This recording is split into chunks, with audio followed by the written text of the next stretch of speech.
Akar yang kuat. Ada dua orang tua yang hidup bertetangga.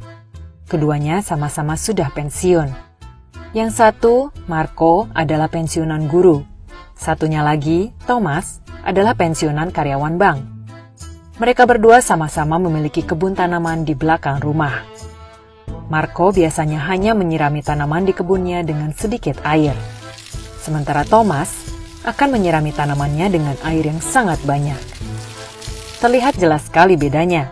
Tanaman di kebun milik Marco tampak tidak terlalu rimbun, sementara tanaman milik Thomas tampak rimbun dan tumbuh sangat subur. Suatu hari terjadi hujan badai kecil.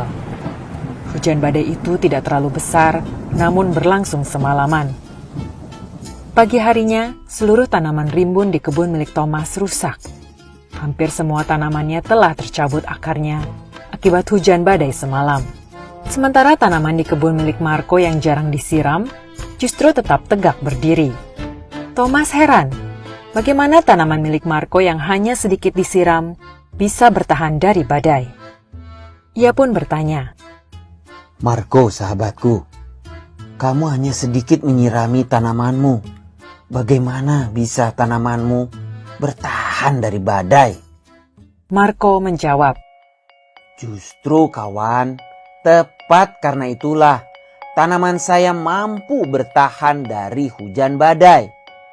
Setiap kali saya hanya menyirami tanaman saya dengan sedikit air, akibatnya tanaman saya harus mencari sendiri air tambahan yang diperlukannya. Yang pada akhirnya membuat akar tanaman saya terus berkembang jauh ke dalam tanah dan juga menjadi sangat kokoh. Karena itu, ketika badai datang menerpa, akar yang kokoh itu membuat tanaman saya mampu bertahan tetap berdiri." sebetulnya ini adalah kisah mengenai pengasuhan. Jika seorang anak terbiasa diberi kemudahan, mereka tidak akan pernah tahu apa artinya perjuangan. Dan ketika cobaan datang dalam kehidupan, mereka akan bingung bagaimana harus menghadapinya.